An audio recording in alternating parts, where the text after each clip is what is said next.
Hello guys, welcome to series decoders. तो आज हम आपके लिए फ्रेंड सीरीज का एपिसोड नंबर 23 लेकर आए हैं। ये इस सीजन का सेकंड लास्ट एपिसोड है। तो अगर आपने हमारे पुराने एपिसोड अभी तक भी नहीं देखे हैं तो प्लीज़ पहले जाके उन्हें चेकआउट कीजिए, जिससे आपको इस एपिसोड की स्टोरी भी बहुत बढ़िया तरह समझ में आ रही है। और साथ ही सीजन 2 की स्टार्टिंग भी हम करने वाले हैं, तो उसके ऊपर भी आप अपने सजेशन हमें जरूर भेजिए कमेंट सेक्शन में। एपिसोड की स्टार्टिंग करने से पहले लास्ट एपिसोड में आपने देखा था कि रॉस को पता चलता है कि उसका बेबी इस वर्ल्ड में आने वाला है, तो वो सभी को हॉस्पिटल लेकर जाता है। पूरे एपिसोड में रॉस बहुत घबराया हुआ होता है, तो वो हर चीज़ को बहुत घबराहट में और गुस्से में बोलता है। एपिसोड की स्टार्टिंग हॉस्पिटल से होती है, जहाँ पर सभी वेटिंग रूम में बैठकर कैरल और सूजन का इंतजार कर रहे होते हैं। रॉस बहुत हड़बड़ी में होता है और कहता है वो अभी तक यहाँ पर नहीं आई, अभी तक नहीं आई, उसके पास मेरा बेबी है और वो यहाँ पर नहीं है। मोनिका कहती है शांत हो जाओ, सब चीज़ सही होगी। क्या उसका वाटर ब्रोक हो चुका है? रॉस कहता है मुझे नहीं पता, लेकिन जब मैंने उससे बात की थी तो वो कह रही थी कि म्यूकस प्लग पास कर लिया है। जोई को ये बहुत घिनौना लग रहा होता है, तो वो बहुत अजीब सा फेस बनाता है। जोई कहता है क्या हमारा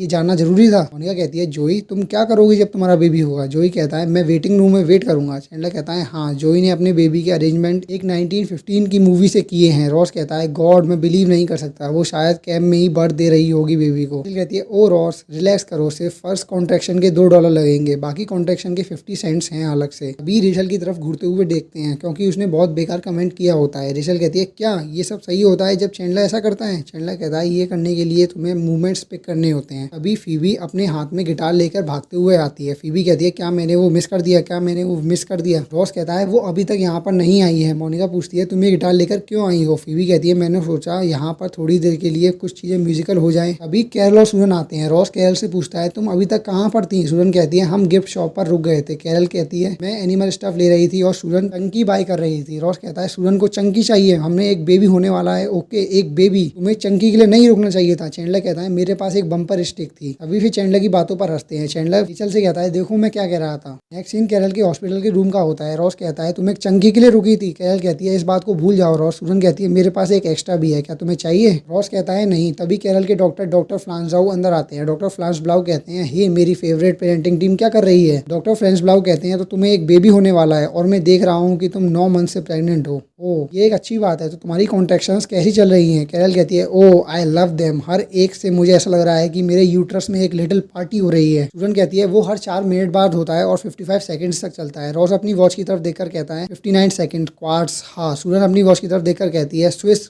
स्क्वाड्स। हाँ हाँ। कैरल डॉक्टर से पूछती है क्या मुझे कुछ पीना अलाउ है? डॉक्टर फ्लैशब्लाउ कहते हैं आइस चिप्स, केवल आइस चिप्स, और वो नर्स स्टेशन पर मिल जाएंगे। रॉस कहता है मैं लेकर आता हूँ। सूजन कहती है नहीं मैं लेकर आऊंगी। रॉस कहता है नहीं मैं। फिर वो दोनों झगड़ते हुए बाहर चले आते हैं। रेचल तभी रूम में एक कप के साथ इंटर करती है। रेचल कैरल से कहती है हाय, मैंने सोचा कि मैं तुम्हारे लिए कुछ आइस चिप्स ले आऊँ। कैरल कहती है थैंक्स। रेचल कहती है और तुम्हें और कुछ चाहिए तो हो तो? तभी उसकी नजर हैंडसम डॉक्टर फ्लैशब्लाउ पर पड़ती है, तो वो कहती है मुझे यकीन नहीं हो रहा कि हम अभी तक मिले ही नहीं है। हाय मेरा नाम रेचल ग्रीन है, मैं कैरल की एक्स हस्बैंड के सिस्टर की रूममेट हूँ। डॉक्टर फ्लैशब्लाउ कहते हैं तुमसे मेरे अच्छा लगा, मैं डॉक्टर फ्लैशब्लाउ हूँ, मैं तुम्हारी रूममेट के ब्रदर की एक्स वाइफ का ऑब्स्टेट्रिशियन हूँ। रेचल कहती है oh that's funny. Next scene waiting room का होता है। चैंडलर मोनिका के शोल्डर पे लेटा होता है। मोनिका हॉस्पिटल में बेबीज को देखकर कहती है मुझे भी एक बेबी चाहिए। चैंडलर कहता है आज रात नहीं हनी, मुझे सुबह जल्दी काम पर जाना है। मोनिका कहती है उठो चलो कॉफी पीकर आते हैं। चैंडलर कहता है ओके, क्योंकि हमने ऐसा कभी किया ही नहीं है ना। चैंडलर और मोनिका चले जाते हैं और सीन जोई पर कट होता है, जहाँ पर वो निक्स सेल्टिक्स के बीच में एनबीए का मैच देख रहा होता है। जोई टीवी पर देखकर कहता है शूट शूट शूट या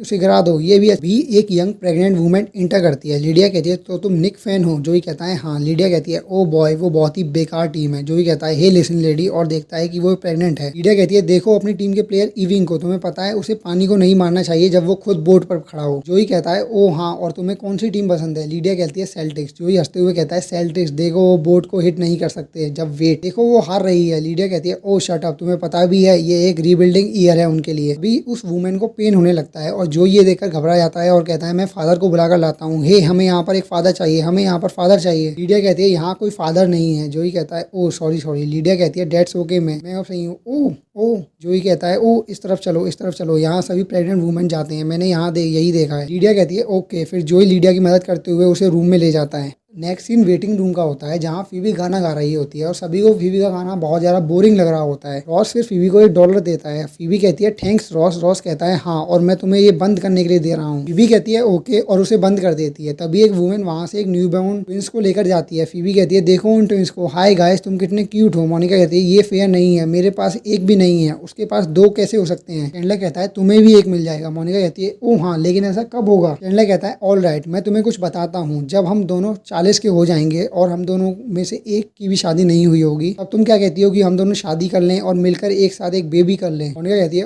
क्या तुम बता सकते हो कि मैं जब 40 की हो जाऊंगी तो मेरी शादी क्यों नहीं हुई होगी। चैंडलर कहता है ओ नहीं नहीं, मैंने तो इसे सिर्फ हाइपोथेटिकली सोचने ही कहा। मोनिका कहती है ओके, हाइपोथेटिकली मेरी 40 की एज तक शादी क्यों नहीं हुई होगी। चैंडलर फंस जाता है और कहता है नहीं नहीं। मोनिका कहती है ये क्या था, क्या मेरे अंदर कुछ फंडामेंटली अनमेरिएबल वाली बात है। चैंडलर फिर कुछ बोल नहीं पा रहा होता है और बड़बाता रहता है। मोनिका कहती है हाँ। चैंडलर कहता है डियर गॉड, ये पैराशूट कितना बेकार है, और अपने आप को चेयर के पीछे गिरा देता है जिस पर वो बैठा होता है। अभी रेचल एक फॉर्मल ड्रेस में एंटर करती है। फीबी कहती है ओ देखो अपनी तरफ, ड्रेस ही ड्रेस ही। मोनिका कहती है क्या तुम घर गई थी और चेंज कर आई हो। रेचल कहती है हाँ, ये एक इंपॉर्टेंट दिन है और मुझे अच्छा दिखना है, क्या तुमने डॉक्टर फ्रेंस ब्लाउ को देखा है यहाँ। मोनिका कहती है नहीं मैंने नहीं देखा। रेचल कहती है तो वो कहाँ पर है, वो शायद रूम में होंगे। फिर वो सभी को रिएक्शन देकर कहती है बेबी को उनकी जरूरत होगी। चैंडलर कहता है रेचल तुम्हारे और डॉक्टर के बीच में क्या बात है, क्या तुम्हारे फादर एक डॉक्टर थे। रेचल कहती है हाँ, लेकिन क्यों। चैंडलर कहता है नो रीजन। फिर वो घूमता है और ओ माई गॉड का गेस्चर बनाता है। नेक्स्ट सीन जोई और लीडिया की तरफ शिफ्ट होता है जहाँ लीडिया अपनी मॉम से फोन पर बात कर रही होती है। लीडिया कहती है मॉम हम इस बारे में बात कर चुके हैं, नो मैं उसे नहीं बुलाने वाली, मुझे कोई परवाह नहीं, चाहिए उसका भी बच्चा हो तो वो लड़का घटिया है, नहीं मैं अकेली नहीं हूँ, जोई भी यहाँ पर है, आप कहना क्या चाहती हो। जोई कौन। फिर वो फोन को कवर करके जोई से पूछती है जोई कौन। जोई कहता है ट्रिबियानी। लीडिया फोन पर कहती है जोई ट्रिबियानी, हाँ 1 मिनट रुकिए, और जोई को फोन देकर कहती है वो तुमसे बात करना चाहती है, जल्दी फोन लो। जोई फोन लेता है और कहता है हाँ ये मैं हूँ। ओ नहीं नहीं नहीं, हम सिर्फ फ्रेंड्स हैं, हाँ मैं सिंगल हूँ, मेरी एज 25 है, मैं एक एक्टर हूँ। अभी फोन कट हो जाता है और जोई कहता है हेलो। लीडिया कहती है वो ज्यादा फोन पर बात करने वाली पर्सन नहीं है। जोई कहता है हाँ, लेकिन ये फादर वाली चीज क्या है, मेरा मतलब किसी के पास मेरा बेबी होता तो मुझे भी इसके बारे में पता होना चाहिए ना। लीडिया कहती है हे निक फैन, क्या मैं तुम्हारे फादरहुड के व्यूज में इंटरेस्टेड हूँ। बिल्कुल नहीं। जोई कहता है ओके, देखो मुझे शायद अब यहाँ से जाना चाहिए। लीडिया कहती है हाँ शायद तुम्हें। जोई कहता है गुड लक और अपना ध्यान रखना। फिर जोई वहां से चला जाता है और उसी मूवमेंट भागकर अंदर आता है। जोई कहता है तुम्हें पता है सेल्टिक्स की प्रॉब्लम क्या है, वो अपनी पूरी टीम को प्लेयर्स के ऊपर छोड़ देते हैं। लीडिया कहती है नहीं ये सच नहीं है। जोई कहता है हाँ यही है। लीडिया कहती है नहीं नहीं। जोई कहता है हाँ ये है। लीडिया कहती है नहीं ऐसा नहीं है। नेक्स्ट सीन कैरल के रूम का होता है जहाँ रॉस और सूजन उसे कोच कर रहे होते हैं। रॉस और सूजन एक साथ बोलते रहते हैं ब्रीथ ब्रीथ। कैरल थक जाती है और कहती है तुम मुझे मार ही दोगे। रॉस कहता है सिर्फ 15 मिनट, 14, 13, 12। कैरल कहती है जल्दी काउंट करो। सूजन कहती है सब चीजें सही रहेंगी, बस याद रखना हम ये जॉर्डी के लिए कर रहे हैं, सिर्फ जॉर्डी पर फोकस करो। रॉस कहता है अब ये जॉर्डी कौन है। सूजन कहती है तुम्हारा बेटा। रॉस कहता है नहीं नहीं, मेरे बेटे का नाम जॉर्डी नहीं हो सकता, हम सब एग्री हुए थे कि हमारे बेटे का नाम जेमी होगा। कैरल कहती है वेल जेमी सूजन की पहली गर्लफ्रेंड का नेम था, इसलिए हम फिर जॉर्डी पे चले गए। रॉस कहता है वॉट तुम्हारा मतलब क्या है कि हमने जॉर्डी सोच लिया। हम सबने जॉर्डी के बारे में बात भी नहीं की थी, और जेमी पर जाने से पहले हमने जैसी, कॉर्डी और डायल फ्लैस्को के बारे में भी बात की थी। कैरल कहती है आओ आओ, लेग में झटका लगा, लेग में झटका लगा। रॉस कहता है मैं देखता हूँ। सूजन कहती है मैं देखती हूँ। रॉस कहता है मैं देखता हूँ, तुम उसके साथ सोती हो, मुझे ये काम करने दो। सूजन कहती है नहीं तुम नहीं। फिर वो दोनों लड़ने लगते हैं। कैरल गुस्से में कहती है ऑल राइट बहुत हुआ, तुम दोनों अभी यहाँ से बाहर जाओ। रॉस कहता है क्यों। सूजन कहती है इसने ये सब स्टार्ट किया था। रॉस कहता है नहीं इसने ये सब स्टार्ट किया था। सूजन कहती है नहीं तुमने। कैरल कहती है मुझे नहीं पता, मैं यहाँ पर अपनी बॉडी से एक पर्सन को बाहर निकालने की कोशिश कर रही हूँ और तुम इसको बिल्कुल भी आसान नहीं कर रहे हो। रॉस कहता है लेकिन। कैरल कहती है यहाँ से जाओ। रॉस सूजन से फ्रस्ट्रेशन में कहता है थैंक यू। सूजन कहती है देखा तुमने क्या किया। रॉस कैरल से कहता है प्लीज सुनो। कैरल कहती है बाहर जाओ। रॉस और सूजन फिर गुस्से में रूम से बाहर चले जाते हैं। नेक्स्ट सीन लीडिया के रूम का होता है जहाँ पर जोई लीडिया को लेबर में मदद कर रहा होता है और वहाँ पर एक नर्स भी होती है। नर्स कहती है ब्रीथ ब्रीथ। लीडिया कहती है अब नहीं। जोई फिर उस बॉक्स की तरफ देखता है और उसे वो बहुत घिनौना लग रहा होता है। जोई घबराते हुए कहता है वो क्या था, वो क्या था, कुछ एक्सप्लोड हुआ। नर्स कहती है वो सिर्फ वाटर ब्रेक हुआ है, शांत हो जाओ। जोई पैनिकली कहता है वाटर ब्रेक, तुम कहना क्या चाहती हो, ये वाटर ब्रेक क्या है। नर्स कहती है जोई शांत हो जाओ, breathe breathe breathe. Next scene hall का होता है जहाँ पर रॉस और सूजन लड़ रहे होते हैं। रॉस कहता है उसमें तुम्हारी ही गलती थी। सूजन कहती है इसमें मेरी गलती कैसे थी। रॉस कहता है कैरल ने मुझे कभी कमरे से बाहर नहीं निकाला जब तक तुम नहीं आई थी। सूजन कहती है हाँ, और बहुत सारी चीजें हैं जो कैरल ने मेरे आने से पहले कभी नहीं की ना। रॉस कहता है तुम ज्यादा चालाक मत बनो, फनी लेडी। सूजन कहती है तुम्हें पता है तुम्हारी प्रॉब्लम क्या है कि तुम मुझसे डरते हो। रॉस कहता है ओह मैं तुमसे डरता हूँ। सूजन कहती है हाँ। फीबी उन्हें लड़ते हुए देखती है और उन्हें एक ब्रूम क्लोजेट में ले जाती है। हे फीबी कहती है हे ऑल राइट बहुत हुआ, कम ऑन माय गॉड मुझे यकीन नहीं हो रहा, यहाँ इस बिल्डिंग में बच्चे दुनिया में आने वाले हैं और तुम्हारी नेगेटिव फाइटिंग नॉइजेस पहली चीजें नहीं होनी चाहिए जो वो सुने, इसलिए चिल्लाना बंद करो, शांत हो जाओ। रॉस कहता है हाँ सूजन। फीबी कहती है मुझे फिर से मत बुलवाओ, मुझे अपनी आवाज जैसे बिल्कुल भी पसंद नहीं है। फीबी फिर रूम से बाहर जाती है लेकिन देखती है कि डोर तो लॉक हो गया है। टाइम पास होता है और रॉस और सूजन बाहर निकलने की कोशिश कर रहे होते हैं। सभी हेल्प हेल्प चिल्ला रहे होते हैं। रॉस कहता है मेरा बेबी होने वाला है, सब लोग पीछे हट जाओ। फिर रॉस पीछे जाता है गेट तोड़ने के लिए लेकिन वो बाल्टी में पैर रख देता है और गिर जाता है। नेक्स्ट सीन कैरल के रूम का होता है जहाँ कैरल कहती है क्या वो यहाँ पर नहीं आए हैं? रेचल कहती है नहीं हनी, वो अभी तक यहाँ पर नहीं आए हैं, चिंता मत करो क्योंकि हम उन्हें ढूंढ रहे हैं और जब तक हमको मिल नहीं जाते हम तुम्हारे साथ ही हैं। कैरल कहती है ओके। रेचल डॉक्टर फ्लेंसब्लाउ से कहती है ओके तो तुम मुझे पेरिस के बारे में बता रहे थे जो अच्छा लग रहा था। डॉक्टर फ्लेंसब्लाउ कहते हैं हाँ बिल्कुल। फिर वो दोनों बातें लगते हैं और कैरल को दर्द होने लगता है। नेक्स्ट सीन लीडिया के रूम का होता है जहां जोई उसकी डिलीवरी में मदद कर रहा होता है। जोई एक्साइटेशन में बोलता है कम ऑन लीडिया तुम ये कर सकती हो, push push them, push them harder, push them harder harder push. उसे बाहर निकालो, उस बॉल को पकड़ो और मूव करो, उस बॉल को पकड़ो और मूव करो, हे हो। फिर वो देखता है कि नर्स उसकी तरफ अजीब तरीके से देख रही होती है। जोई कहता है मैं तो सिर्फ चलो push push. Next scene broom closet का होता है। रॉस एक वैक्यूम उठाता है और डोर पर पकड़ने लगता है। सूजन कहती है तुम करना क्या चाहते हो? Suck the door open. Ross चिल्लाता है हेल्प हेल्प। वी गाना गाती है और फिर उनकी बॉडीज नेक्स्ट डे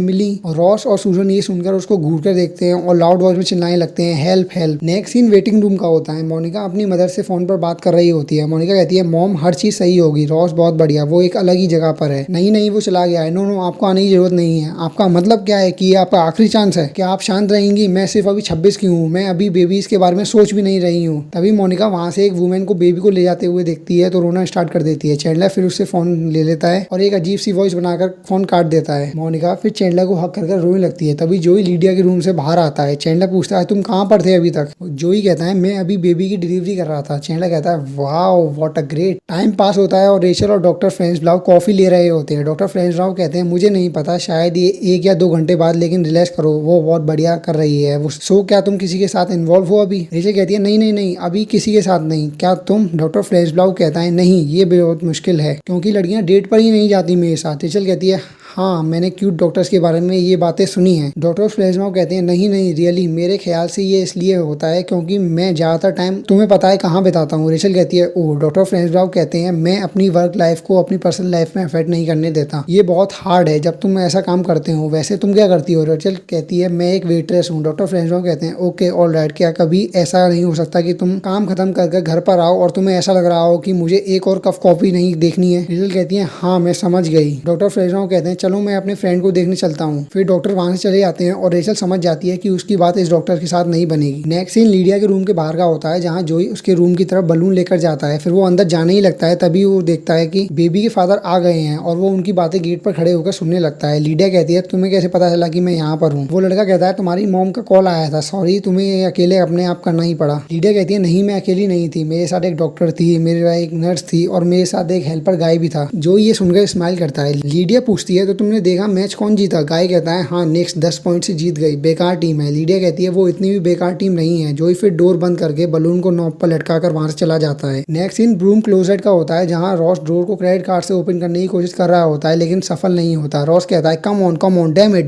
इट, ये सब तुम्हारी गलती है, ये मेरी लाइफ का ग्रेटेस्ट डे होने वाला था, मेरा बेटा आने वाला है, मुझे यहाँ पर होना चाहिए और तुम्हें पता है तुम्हारी वजह से मैं यहाँ पर फंसा हूँ। सूजन कहती है जिस वुमेन से मैं प्यार करती हूँ उसे आज एक बेबी होने वाला है, मैं भी इस दिन का उतना ही वेट कर रही थी जितना तुम कर रहे थे। रॉस कहता है नहीं मेरे से ज्यादा इस दिन का कोई भी वेट नहीं कर रहा था और तुम्हें पता है सबसे फनी चीज क्या है? जब ये दिन खत्म हो जाएगा तो तुम बेबी को घर लेकर अपने साथ चली जाओगी और मैं अकेला रह जाऊंगा। सूजन कहती है तुम तो बेबी के फादर हो, हर कोई तुम्हें जानता है, लेकिन मैं कौन हूँ? यहाँ मदर्स डे होता है, यहाँ फादर्स डे होता है, लेकिन कोई भी लेस्बियन लवर डे नहीं होता है। रॉस कहता है हर दिन लेस्बियन लवर डे होता है। फीबी कहती है ये कितना बढ़िया है। रॉस कहता है क्या तुम इसे एक्सप्लेन करोगी? फीबी कहती है जब मैं छोटी थी तो मेरे डैड मुझे छोड़कर चले गए और मेरी मम्मी मर गई और मेरे स्टेप फादर जेल चले गए, तो मेरे पास पेरेंट्स का प्यार ही नहीं था एक साथ। लेकिन यहाँ पर देखो इस लिटिल बेबी को देखो जिसके पास 3 पेरेंट्स हैं उसकी केयर करने के लिए, और वो लोग इस बात पर लड़ते हैं कि कौन उसे सबसे ज्यादा प्यार करता है, और वो तो अभी पैदा भी नहीं हुआ और वो सबसे लकीस्ट बेबी है इस पूरी दुनिया का। नेक्स्ट सीन कैरल के रूम का होता है जहाँ पर वो बेबी को बर्थ देने के लिए तैयार होती है। कैरल पूछती है वो अभी तक कहाँ पर है? मोनिका कहती है मुझे यकीन है वो जल्दी ही यहाँ पर आ जाएंगे। रेचल कहती है हाँ हनी वो इसे मिस नहीं करेंगे। जोई कहता है रिलैक्स करो, तुम सिर्फ अभी 9 सेंटीमीटर्स पर हो और बेबी 0 स्टेशन पर है। चैंडलर जोई से कहता है तुम सच में मुझे डरा रहे हो। कैरल तभी दर्द में चिल्लाती है और चैंडलर की टी शर्ट को पकड़ लेती है। चैंडलर कहता है कोई मेरी मदद करो, ये मेरे हार्ट को बाहर निकालने की कोशिश कर रही है। फिर कैरल उसे छोड़ती है तो वो आसपास देखकर कहता है क्या किसी ने यहाँ पर एक निपल देखा है। डॉक्टर फ्रेंसब्लाउ कहते हैं ऑल राइट 10 सेंटीमीटर, चलो स्टार्ट करो। नर्स कहती है ऑल राइट हनी, पुश करना स्टार्ट करो। कैरल कहती है लेकिन वो अभी तक यहाँ पर नहीं है। डॉक्टर फ्रेंसब्लाउ कहते हैं आई एम सॉरी लेकिन मैं बेबी को रोकने के लिए नहीं कह सकता। कैरल कहती है oh God. Next scene room closet का होता है। रॉस ने सीलिंग के एयर वेंट को एक झाड़ू से खोल दिया होता है और फीबी ने एक जेनिटर की यूनिफॉर्म पहनी होती है। रॉस कहता है ओके वेंट ओपन हो गया है। फीबी यूनिफॉर्म के नेम टैग को पढ़ते हुए कहती है हाय आई एम बेन, मैं एक हॉस्पिटल वर्कर हूँ और बेन रेस्क्यू के लिए आ गया है। रॉस और सूजन फिर फीबी को वेंट के ऊपर लिफ्ट करती हैं। सूजन पूछती है तुम्हें क्या दिख रहा है। फीबी कहती है वेल सूजन मुझे तो ये एक डार्क वेंट लग रहा है। रुको, हाँ ये एक डार्क वेंट ही है। तभी एक जेनिटर बाहर से डोर ओपन करता है। रॉस कहता है फीबी ये खुल गया खुल गया। रॉस और सूजन फिर डिलीवरी रूम की तरफ भागकर चले जाते हैं फीबी को वहां लटका छोड़कर। जेनिटर कहता है वेट तुम अपने लेग्स भूल गए। सीन कैरल के रूम पर शिफ्ट होता है। रॉस और सूजन भागते हुए अंदर आते हैं। सभी कह रहे होते हैं पुश पुश। रॉस कहता है हम आ गए। कैरल गुस्से में कहते हैं तुम कहाँ पर थे अभी तक। रॉस कहता है हनी ये एक लंबी कहानी है। डॉक्टर फ्रेंसब्लाउ कहते हैं ऑल राइट कैरल, मैं चाहता हूँ कि तुम पुश करो और मुझे चाहिए। फिर वो देखते हैं कि उसे जो इंस्ट्रूमेंट चाहिए होता है वो रेचल के हाथ में होता है और वो कहता है एक्सक्यूज मी, क्या मैं ले सकता हूँ। नर्स कहती है ऑल राइट इस रूम में बहुत सारे लोग हैं और एक और आने वाला है, इसलिए जो भी एक्स हस्बैंड या लेस्बियन लाइफ पार्टनर नहीं है रूम से बाहर चले जाए। फिर सभी रूम से बाहर चले जाते हैं। चैंडलर नर्स से सार्कास्टिकली पूछता है क्या तुम कैरल की लेस्बियन पार्टनर हो। नर्स कहती है बाहर जाओ। डॉक्टर फ्रेंसब्लाउ कहते हैं ऑल राइट वो बाहर आ रहा है, देखो वो आया। रॉस कहता है मुझे देखने दो, मुझे देखना है, मुझे देखना है। ओ एक हेड, ओ ये तो बहुत बड़ा है। कैरल तुम ये कैसे कर रही हो। डॉक्टर फ्रेंसब्लाउ कहते हैं तुम बहुत बढ़िया कर रही हो, तुम बहुत अच्छा कर रही हो। रॉस अपने हेड को बेबी के पास ले जाकर कहता है हेलो। सूजन कहती है तुम्हें क्या दिख रहा है, क्या दिख रहा है। रॉस कहता है मुझे हेड दिख रहे हैं, शोल्डर दिख रहे हैं, अब हाथ दिख रहे हैं और देखो तो उन क्यूट लिटिल फिंगर्स को, और अब चेस्ट और अब स्टोमक। ये एक लड़का है, डेफिनेटली ये एक लड़का है। ऑल राइट पैर और पंजे वो वहाँ है, वो पूरा बाहर आ गया। वाओ वाओ वो पूरा बाहर आ गया। सूजन कहती है वाओ देखो तो उसे। कैरल पूछती है वो किसकी तरह दिखता है। रॉस कहता है मेरे अंकल एड की तरह जो जेलो में कवर्ड हूँ। कैरल पूछती है सच में। फीबी एयर वेंट से कहती है यू गाइस ये बहुत सुंदर है। रॉस कहता है ओ थैंक्स फीबी। फिर वो ऊपर वेंट की तरफ देखते हैं और फीबी की तरफ वेव करते हैं। टाइम पास होता है और कैरल बेबी को पकड़े होती है। सूजन कहती है कोई चिल्लाएगा नहीं लेकिन हमको अभी भी इसके लिए एक नाम चाहिए। रॉस सोचता है और कहता है बैन कैसा रहेगा। सूजन कहती है मुझे बैन पसंद आया। कैरल कहती है बैन बैन अच्छा लग रहा है लेकिन तुमने ये पहले कभी क्यों नहीं बताया। रॉस कहता है क्योंकि हमने अभी ये सोचा था। सूजन कहती है हाँ हम यही कर रहे थे। मोनिका फिर डोर ओपन करती है और कहती है क्या मैं अंदर आ जाऊँ। रॉस फिर बैन को अपने लैब में लेकर कहता है यहाँ पर कोई है जिससे मैं तुम्हें मिलाना चाहता हूँ, ये बैन है और ये सब लोग हैं। फीबी कहती है सूजन ये तो बिल्कुल तुम्हारे जैसा लग रहा है। सूजन कहती है थैंक्स। रेचल कहती है मैं बिलीव नहीं कर सकती कि हम में से एक के पास ये है। चैंडलर कहता है हाँ मैं जानता हूँ, मैं भी इसकी तरह ही हूँ ना। मोनिका कहती है रॉस क्या मैं इसे ले सकती हूँ। रॉस फिर बैन को मोनिका को देता है। मोनिका बहुत खुश होती है और कहती है हाय बैन मैं तुम्हारी आंट मोनिका हूँ। हाँ मैं तुम्हारी आंट मोनिका हूँ। लास्ट सीन भी हॉस्पिटल का होता है जहाँ कैमरे को बैन की आइज की तरह दिखाते हैं। रॉस कहता है बैन मैं चाहता हूँ कि तुम्हें पता चले कि मैं कभी कभी तुम्हारे पास नहीं होऊंगा। फिर सभी पिक्चर में जाते हैं। मोनिका कहती है ये कितना क्यूट है। रॉस कहता है ऑल राइट मैं तुम सबसे बाद में मिलता हूँ। फिर सभी एक सेकंड के लिए चले जाते हैं और वापस आते हैं। फीबी कहती है देखो वो अपनी आंखें बंद कर रहा है। फिर स्क्रीन डार्क हो जाती है और इसी के साथ ये एपिसोड एंड होता है। तो गाइज आपको ये एपिसोड कैसा लगा हमें कमेंट सेक्शन में जरूर बताइए। और आपको फिर से बता दें ये इस सीजन का सेकंड लास्ट एपिसोड है तो इस सीजन की एंडिंग बहुत जल्दी होने वाली है, इसलिए आप हमें सीजन 2 के लिए वैल्यूएबल सजेशंस कमेंट सेक्शन में दे सकते हैं जिसे हम सीजन 2 को और बढ़िया तरह बनाए इस सीजन से भी। और अगर आपको इस एपिसोड की स्टोरी समझ में ना आई हो तो प्लीज हमारी पुरानी वीडियो को जाके प्लीज जरूर चेकआउट कीजिए और हमें ऐसे ही सपोर्ट करते रहिए और हमें ऐसे ही प्यार देते रहिए। तब तक के लिए thanks for watching our video.